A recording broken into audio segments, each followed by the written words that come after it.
ოჯახური ძალადობის თემა იყო დღეს სხვადასხვა საზოგადოებრივი ორგანიზაციების საუბრის თემა მესამე სექტორის წარმომადგენლებმა კონკრეტული ფაქტებისა და წარმოდგენილი პრეზენტაციის მაგალითზე დეტალურად განიხილეს ქმედებები, რომლებიც შესაძლოა ოჯახში ძალადობად ჩაითვალოს.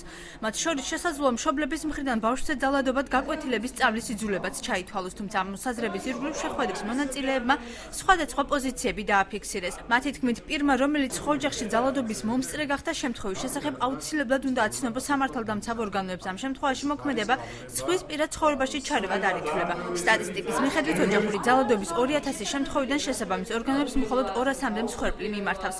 შეხვედრას ორგანიზება ახალგაზრდა იურისტთა ასოციაციის აჭარის ფილიალმა გაუწია.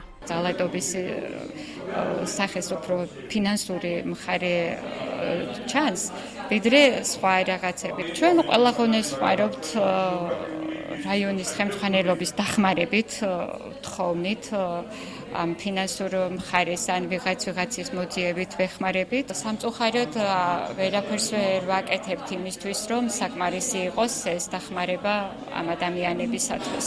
ნებისმიერი შენი ნების საწინააღმდეგო ქმედება ითვლება ძალადობად.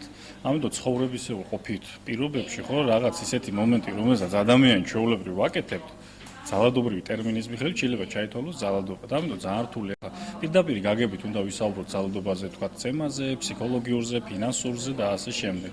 აქედან გამომდინარე, მე უბრალოდ ერთ რამეს ვფიქრობ, რომ პრევენცია არის ის, რომ პატარაობიდანვე ადამიანის აღზრდის პროცესშივე უნდა მოხდეს ამ პიროვნების ჩამოყალიბება არა მოძალადით. დღეს მიდიოდა მსჯელობა, რა სახის ღონისძიებები შეიძლება იქნეს გატარებული, როგორც სახელმწიფოს მიერ ისე საზოგადოებრივი ჩართულობით, რომ რაც შეიძლება დააბალ პროცენტზე დავიდეს ოჯახური ძალადობის მსხვერპთა და მოძალადეთა რიცხვი.